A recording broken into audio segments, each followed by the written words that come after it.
ஏய் பவி, இந்த காஸ்டியூம் எனக்கு எப்படி இருக்கு? ஆ, என்னடி ஆகுங்கிற? பார்த்து எப்படி இருக்குன்னு சொல்லுடி. நல்லா இருக்குடி. ஏய் பவி, என்னடி ஆச்சு இப்படி சோகமா இருக்க? பேண்ட் ஷர்ட் போடுறது உனக்கு பிடிக்கலையா? அப்படிலாம் இல்லடி. அப்புறம் என்னடி ஆச்சு இப்படி சோகமா இருக்க? நீ பரத்துக்கு ஃபோன் பண்ணியா? அவர் பீச்சுக்கு வரேன்னு சொன்னாரா? இல்லடி, அவர் ஃபோன் பண்ணி வரலன்ட்டாரு. என்னடி ஆச்சு? இதுக்கு முன்னாடி ஃபோன் பண்றப்ப சரி எல்லாரும் சேர்ந்து போலாம் அப்படின்னாரே, இப்ப ஏன் வரலங்கிறாரு? ஆனா அவரும் ஃபோன் பேசினதை அவங்க அம்மா கண்டுபிடிச்சு.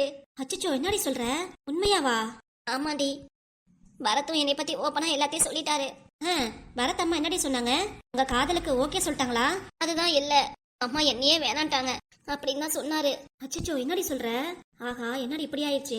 சரி விடு, கவலைப்படாத. இப்ப வேணான்னு சொன்னாலும் என்னைக்காவது உன் அருமை புரிஞ்சு தான் என் மருமவன்னு உன்னை தேடி வருவாங்க பாரு. கேட்டு இப்படி சோகமா இருக்க? பரத் அம்மா என்ன வேணா சொல்லிட்டு போனோம், ஆனா பரத் உன்னைய அவர் என்னை கைவிட மாட்டாரு சொல்லிட்டாரு. இதான் எல்லாமேன்ட்டு. ஆனா அவங்க அம்மா தான் ஒத்துக்கல. அட போடி, அவங்க அம்மா ஒத்துக்கலன்னா பரத் அப்பா என்ன சொல்றாரு? அவர் எல்லாத்துக்கும் ஓகே சொல்லிட்டாரு. அப்புறம் ஏண்டி கவலைப்படுற? நல்லா காதலிச்சு கல்யாணம் பண்ணி தனியா வந்துரு. அது எப்படி முடியும்? சின்ன பிள்ளைல இருந்து நான் தனியா வளர்ந்தவன். கூட்டு குடும்பத்தோட அத்தை மாமா கூட நல்லா சந்தோஷமா ஒற்றுமையா வாழ நினைக்கிறேன். ஆனா இந்த காலத்துல நீ இப்பெல்லாம் நினைப்பியாக்கும்? அதெல்லாம் இல்லடி. கல்யாணம் பண்ணி தனியா இருந்ததா சந்தோஷம். அதெல்லாம் அப்புறம் பாத்துக்கலாம். இப்போதைக்கு கல்யாண கத்திரிக்கால பத்தி எதுக்கு பேசிட்டு?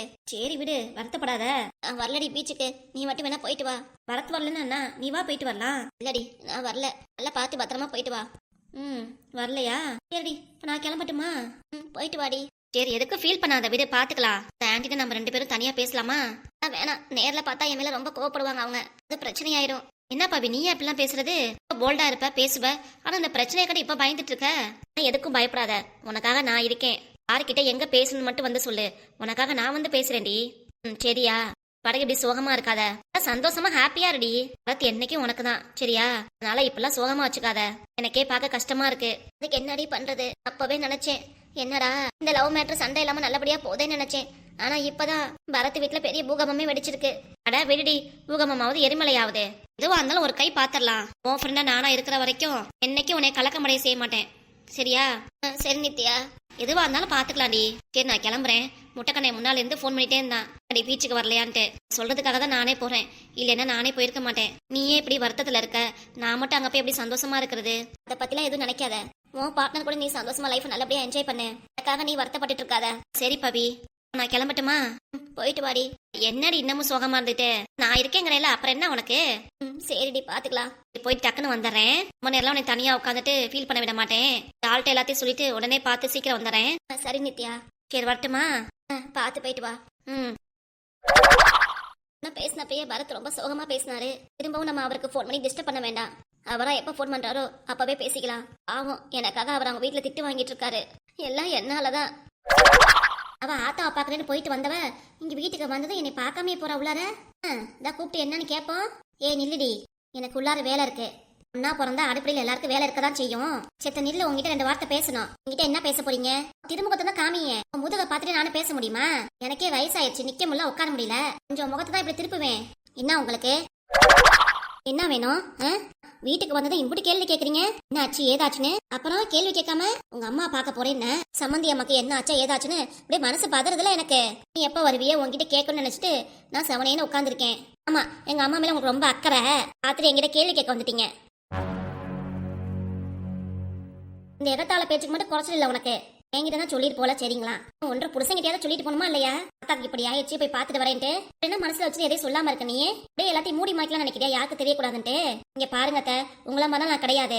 நான் உண்டு என் வேலை உண்டுன்னு செவனே இந்த வேலையெல்லாம் பார்த்துட்டு இருக்கேன். என்ன என்னை கூப்பிட்டு வச்சு அம்பளுக்காதீங்க. என் கிச்சன்ல அம்புட்டு வேலை கிடக்கு. எங்க அம்மா வீட்டுக்கு போயிட்டு வந்தாலும் எந்த வேலையும் பார்க்காம பார்த்து அம்பளம்லாம் பொறுக்கி அப்படி போட்டு வச்சிருப்பீங்க. போய் நான் தானே எல்லாத்தையும் விளக்கி ஆகணும். போய் வேலையை ஆரம்பிச்சாதான் என் பிள்ளைங்க வரதுக்குள்ளார சீக்கிரம் எல்லா வேலையும் செய்ய முடியும். நல்லா குறுக்க மறுக்க நீங்க என்கிட்ட எந்த கேள்வி கேட்காம, ஏன்னா டிவி பாக்குற வேலை தானே, கார்ட்டூன் பொம்மை டிவி பார்க்கணும்னு ஆசைப்படுவீங்க. அப்படியே அதே ஆண் வாய் பிறந்த டிவியை பார்த்துக்கிட்டு உங்க வேலை என்னமோ அதை செஞ்சுட்டு போயிட்டே இருங்க. உன் தாய் கிழவிக்கு என்னாச்சு, உன் ஆட்டுக்குட்டிக்கு என்னாச்சுன்னு கேட்கற கேள்வி என்கிட்ட வச்சுக்காதீங்க. எகத்தாலமா பேசுற நீ? இருக்கட்டும் இருக்கட்டும், இங்கதான் இதே சொல்லாம போனேன். இந்த வீட்டுல என்ன ஒரு பொருட்டாவே மதிக்கல. நீ கட்ட புருஷன்டையாவது சொல்லிட்டு போயிருக்கலாம்ல என்ற மாமியாரே. அப்படின்ட்டு நான் எல்லாத்தையும் சொல்லிட்டு தான் போனேன். அவளும் உங்கள்ட்ட சொல்லாதுக்கு நான் என்ன பண்ணுவேன்? என்கிட்ட இப்படி கோமா உங்க மூச்சை கட்டிட்டு இருக்கீங்க. பாத்து இப்படியே கோமா பேசி மயங்கி விழுந்துட போறீங்க. உங்களே ஆஸ்பத்திரியில போய் சேர்க்கறது. நம்மளால உங்களை பாத்துக்க முடியாது. என் பிள்ளைங்களை பாப்பேன், உங்களை பாப்பேனா? வீட்டுக்கு வந்த மருமவன் நீ தான் என்னை பாத்துக்கணும். நீ பாக்காம ரோட்ல போறவள என்ன பாப்பா? நல்லா முடியாது. உங்ககிட்ட வேணும்னே வம்பளுக்காதீங்க. ஆமா, வேணும்னே வம்பளுக்குறாங்க தான் தெரியுமே. உங்க அம்மா மாதிரி தான் நீயும். சாப்பிடாம உங்க அம்மா உண்ணாவிரதம் இருந்திருக்காங்க. அதே மாதிரி நீயும் என்ன உண்ணாவிரதம் இருக்கணுங்கிறீங்களா? என்னால அப்பெல்லாம் இருக்க முடியாது. நீ வேணா சாப்பிடாம உண்ணாவிரதம் இருங்க. நான் ஏன்டி அப்படி இருக்கணும்? உங்க அம்மாக்கு தான் கேட்கறதுக்கு யாரும் கிடையாது. 2 மோளையும் விட்டுட்டு தனியா இருக்காக. நான் அப்படியா? என் மாமே அப்பெல்லாம் நீ விட மாட்டான். ஏன் நீயே தனியா வெளியே கூட்டிட்டு போனாலும் நீயே தான் போக முடியும். என் மாவன் இங்கே தான் இருப்பான். அதை போத புரிஞ்சுக்கோ. ஆமா 40 வயசு ஆனாலும் இன்னமும் உங்க மகன் உங்களை பார்த்து பயப்படுறாருல. ஏன்னா அந்த அளவுக்கு நீங்க வளர்த்து வச்சிருக்கீங்க. இந்த காலத்துல இப்படி ஒரு பிள்ளையாக்கம். திமுறா பேசிக்கிட்டு அவ பாட்டுக்கு போறா பாரு. நின்னு பதில் சொல்லிட்டு போறாளா? என் புள்ள அம்மா பாசம் கொண்டு என் பின்னாடி வரது இவளுக்கு பொறாம கொண்டு வந்துருச்சு. அதான் இப்பெல்லாம் பேசிட்டு போறா. ஓடி என்ன வேணா பேசிக்க. என்னதான் தனி கொடுத்துன்னு பொண்ணு ஆசைப்பட்டாலும் இந்த வீட்டை விட்டு என் மகனும் வரமாட்டான். நீயும் போக முடியாது. ஆமா பாத்துக்கோ. செய்யடி செய்யி. எல்லா வேலையும் நீயே செய்யி. இனிமே நான் வீட்டுல எந்த வேலையும் செய்ய மாட்டேன். ஆமின்னு ஒரு மட்டு மரியாதை வேணா உனக்கு? என்னேவா இப்படி பேசுற? இருடி இரு. வெளியே போயிட்டு வந்தாலே எங்க போயிட்டு வர ஏது போயிட்டு வரேன்னு கேள்வியா கேக்குது. அது தொணன்னு பேசி இனி நிம்மதியா இருக்க விடுதா? இதுக்கு பால் டைம்ல கலந்து கொடுக்கணும். அப்பதான் சரி வரும். வீட்டுல இருந்துட்டு நோய் என்கிட்ட கேள்வியா கேட்டுக்கிட்டு அவங்க தான் எங்கேயாவது வெளியே போறாங்க. எங்கிட்ட சொல்லிட்டா போறாங்க. அவங்க மட்டும் எங்கேயாவது போறாங்க வராங்க. நான் மட்டும் இவங்கள்ட்ட சொல்லிட்டு போகணுமா? இவங்கள்ட்ட சொல்லிட்டு போயிட்டு வந்ததுக்கு அப்புறம் இப்படியாச்சும் அப்படியாச்சும் நல்லா சொல்லணுமாக்கும். ஏ மாமியார் கிழவி, என்னையவா இப்படி பாடுபடுத்தி வைக்கிற நீயே? ஒரு எண்டு கார்டு மட்டும் போறேன்னா இல்லையான்னு மட்டும் பாரு. என்னையவா கேள்வியா கேக்குற? பேச்சால மனசை குத்தி எடுக்கிறீங்க. எனக்கு ஒரு நாள் வரும்ல, அப்ப பேசிக்கிறேன் உங்ககிட்ட. அப்பா வீட்டுல இருந்து சொத்து கொடுக்கல ஒண்ணு கொடுக்கலனாலதான் இந்த கிழவி என்னை இப்படிலாம் பேசிட்டு இருக்கு. அப்பா வீட்டுல இருந்து எனக்கு என்ன ஏதுன்னு எல்லாம் எழுதி கொடுத்துட்டாங்கன்னா இப்போதைக்கு இது ஒரு முடிவு வந்துடும். மாமியார் கிழவிட்ட ஏச்சும் பேச வேணா பாட்டு வாங்க வேணாம். நம்ம பாடுக்கு சமனேன்னு இருக்கலாம். என்னடி அங்க என்ன ஏசிட்டு இருக்க? அதானே உங்களுக்கு தான் பாம்பு காதாச்சே. நீ எது பேசினாலும் கேட்குமே. எல்லாம் கேட்கும்டி. நான் உங்களை பத்தி பேசல, நான் எங்க அண்ணிங்களை பத்தி பேசிட்டு இருந்தேன். ஓஹோ அப்படியா? சமையல் கட்டில போய் வேலையை பாரு. சேர்ல உட்காந்து நீட்டி பேசிட்டுதுன்னா வேலையே ஓடாது. இதெல்லாம் சட்டுப்பட்டு வேலையை முடிச்சு வை. உங்களால ஒன்றும் செய்ய முடியாது. ஆனா நான் மட்டும் எல்லா வேலையும் செய்யணும். ஏன்னா அந்த வீட்டு வேலைக்காரியில நானு சொல்ற எல்லாத்தையும் கேட்டுக்கிட்டு செய்யறதுக்கு. சொன்ன மாதிரி வேலையெல்லாம் செஞ்சு வச்சிருவோம். இல்லைன்னா அந்த கிளவியை நீ ஆட்டி படைச்சிரும்ல. ஏன்னா கடைக்கு வர லேட் ஆயிடுச்சு. வீட்டுல முக்கியமான வேலை இருந்துச்சு, அதான் வர முடியல. எதுவும் கஸ்டமர் வந்தாங்களா? வந்தாங்கண்ணா. வந்து உங்களை தான் கேட்டாங்க. வண்டி சர்வீஸ் பண்ணணும் அப்படின்னாங்க. சரி பண்ணிட வேண்டியதானே. வண்டியை பத்தி உங்கள்ட்ட பேசணும் இருந்தாங்க. சரி நானும் உங்கள்ட்ட போன் பண்ணலாம் நினைச்சேன். நீங்க வெளியே போயிருப்பீங்க. சரி நீங்களா வருவீங்க தானா நானும் விட்டுட்டேன். இப்ப அந்த கஸ்டமரு அவங்க கிளம்பிட்டாங்கண்ணா. வண்டியை இங்க விட்டுட்டு கிளம்பிட்டாங்க. சரி யாரு உங்களுக்கு தெரியும்ண்ணா? நம்ம ஊர் பக்கத்துல பழையூர் இருக்குல்ல? ஆமா. பழையூர் ரவி அண்ணாவா? ஆமாண்ணா. அந்த அண்ணா தான் வண்டியை கொடுத்துட்டு போனாரு. என்கிட்ட அவர் நம்பர் இருக்கு, நான் அவர்கிட்ட பேசிக்கிறேன். உள்ளார போய் மத்த வேலையெல்லாம் பாரு. சரிண்ணா. வீட்டுல இவ்வளவும் நடந்திருக்கு. என்னன்னா கஸ்டமர் வந்துட்டு போயிருக்காங்க. வீட்லயே நிம்மதியா இருக்க முடியல. கடைக்கு வந்தாலும் கஸ்டமர் இங்க இருக்க மாட்டேங்கிறாங்க, கிளம்பிடுறாங்க. என்னதான் செய்யறது?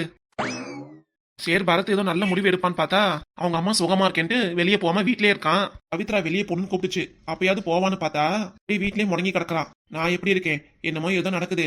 நம்ம வேலைதான் முக்கியன்ட்டு நான் என் வேலையை பார்க்கல. என் பிள்ளை என்னமோ இன்னும் சின்ன பிள்ளை மாதிரி பாவம் அம்மா பாவம்னு சுத்திட்டு இருக்கான். நான் ஆசைப்பட்ட மாதிரி பப்பி அப்பவே என்னை கல்யாணம் பண்ணி கொடுத்துருந்தாங்கன்னா இவ்வளவு தூரம் புஷ்பாவால எனக்கு பிரச்சனை வந்திருக்காதுல. இன்னைய வரைக்கும் நல்லா இருந்திருப்பேல. ஆனா ஏமாவே அதை புரிஞ்சுக்க மாட்டேங்கிறான். வாழ்க்கையாவது நீ ஆசைப்பட்ட மாதிரி நல்லா இருக்கட்டும், நான் கோட்டை விட்டுட்டே நீயாவது நல்லபடியா வாழ்க்கை நடத்துதான்னு சொன்னா என்னன்னா இப்படி யோசிச்சுட்டு இருக்கான். அம்மா துணையா இருந்து எல்லாத்தையும் எடுத்து சொன்னாலும் புரிஞ்சுக்காம இதையோ பேசிட்டு இருக்கான். சரி ஒத்த புள்ள அவங்க அம்மா மேல பாசம் இல்லாமையா போயிரும். இதையே பேசிட்டு போறான். காதல் கல்யாணம் பண்றதுக்கு ஒத்துக்கிட்டோம். அதுக்கப்புறம் அவன் இஷ்டம். என்ன முடிவு பண்றானோ அவனே பண்ணிக்கிட்டோம். எல்லாத்தையும் நம்ம எல்லாம் எடுத்து சொல்லியாச்சு. அதுக்கப்புறம் அவன் என்னமோ பண்ணணுமோ பண்ணட்டும். அண்ணா சொல்றா தம்பி. என்னண்ணா ஆச்சு? ஏதோ தனியா பேசிட்டு இருக்கீங்க. வீட்டுல எதுவும் பிரச்சனையானா? அட ஏண்டா தம்பி நீ வேற. வீட்லயே இருக்க முடியல. எல்லார் வீட்லயும் இதே தானா? எங்க வீட்டுல கூட எங்க அம்மா இப்படிதான் திட்டிட்டே தான் இருக்காங்க. வேலை செய்ய முடியல அது இதுன்னு ஏதாவது என்ன குறை சொல்லிட்டே தான் இருக்காங்க. நம்மளை பத்தி யார் என்ன சொன்னாலும் கண்டுக்கூடாது. நான் முடிவு எடுத்திருக்கேன். அதான நல்லது. நீ போய் வேலையை பாரு போடா. சரிண்ணா. அம்மா அம்மா கதவை தரமா. என் மேல கோச்சுக்காதம்மா, கதவை தரமா. நீங்கிட்ட பேசாதடா நீ. இனிமே உங்ககிட்ட பேசுறதுக்கு என்ன இருக்கு எனக்கு? அம்மா அப்படிலாம் சொல்லாதம்மா. ஆமா போடா. உங்க அப்பன ஒரு கூட்டு கலவாணி. 2 பேரும் சேர்ந்து இம்புட்டு விஷயம் பண்ணிக்கிட்டு எல்லாத்தையும் என்கிட்ட மறைச்சிட்டீங்களே. எவ்வளவு தூரம் படிச்சு வேணான்னு சொன்னேன். என் பேச்சு எதுவும் கேட்காம ஒரு முடிவு எடுத்து பேசுறீங்களா? பிரதி நான் என்கிட்ட வந்து பேசுற. அம்மா சொன்னா கேளுமா. நீயும் வேணும் பவித்ராவும் வேணும். அம்மா உன்னை 20 வருஷமா கஷ்டப்பட்டு பெத்து வளர்த்த நானும் வேணும் உனக்கு. இப்ப வந்து அந்த பவித்ராவும் வேணுமாடா? நீ இப்படி மாறுவே நான் நினைக்க கூட இல்ல. என் பிள்ளை அப்படி பேசான்னு நினைக்க வேண்டியதா இருக்கு. அப்படிலாம் பேசாதம்மா. இந்த பொண்ணு நல்ல பொண்ணுமா. நீ ஒரு தடவை பவி கூட பேசி பாருமா, உனக்கே தெரியும். பொண்ணு வேணா யாரு கூட நான் பேசுறாப்புல இல்ல. அம்மா கதவை திறமா. திறக்க முடியாதுடா போடா. நான் சொல்றத ஒரு வாட்டி கேளுமா. கதவை திறவேன். உங்ககிட்ட பேச முடியாது, உங்க அப்பையும் கூட பேச முடியாது. உங்க முகத்தை பார்க்க கூட எனக்கு பிடிக்கல. போயிடா பேசாம. அப்படிலாம் இல்லம்மா. அம்மா போடா. இப்பதான் அம்மா மேல புதுசா பாசம் வந்துருச்சோ? அம்மா பாக்கணும் பேசணுங்கிற. இதுக்கு முன்னால என்ன ஆச்சு உனக்கு? வேணும்னா என்கிட்ட அம்மா அம்மான்னு பேசுவ, வேணும்னா உதறி தள்ளிட்டு போயிருவாங்க அப்ப மாதிரி தானே உங்க 2 பேருக்கு வேலை. போடா. அம்மா அம்மா அம்மா நீங்க வந்து கத்திட்டு இருக்காதடா. எனக்கே தலைய ரொம்ப வலிக்குது. இருக்கிறதுல சாரதான் நினைச்சிட்டு இருக்கேன். நீ என்கிட்ட அம்மா அம்மான்னு பேசி என்னை பிரஷர் பண்ணிட்டு இருக்காத. பேசாம போயிரு. பெத்த பிள்ளையாச்சே, அசமா வளர்த்தவனேன்ட்டு தான் அவங்கள்ட்ட பேசிட்டு இருக்கேன். உங்க அப்பனா இருந்தா எந்த பதிலும் பேசியிருக்க மாட்டேன். போடா முத. மூஞ்சிலே முழிக்காதீங்க 2 பேரும். உங்க அப்பன்ட்ட போய் சொல்லு, அம்மா செத்து போச்சு, நீ ஆசைப்பட்ட மாதிரி இன்னொரு கல்யாணம் பண்ணிட்டு நல்லா ஜாலியா இருப்பா அப்படின்னு சொல்லு போ. இப்பெல்லாம் பேசாதம்மா, எனக்கு ரொம்ப முக்கியமா. அம்மா ரொம்ப முக்கியமா. நம்ம எவ்வளவு தூரம் எடுத்து சொன்னாலும் அம்மா கதவு திறக்காது. அம்மா இன்னமும் கோவத்துல தான் இருக்கு. அம்மா மேலதான் தப்பு இருக்கு. அப்பா கிட்ட அந்த பவி விஷயத்த சொன்ன மாதிரி அம்மா கிட்டே சொல்லிருக்கணும். அம்மா கிட்ட மறைச்சுதான் தப்பா போயிருச்சு. அதனாலதான் அம்மா இப்படி கோவமா பேசிட்டு இருக்கு. சரி, எதுவா இருந்தாலும் அப்பா சொன்ன மாதிரி நானும் அம்மாவை தொந்தரவு பண்ண வேண்டாம். அம்மாவும் வந்து நம்ம கிட்ட பேசும். அது வரைக்கும் நம்மளும் காத்திருப்போம்.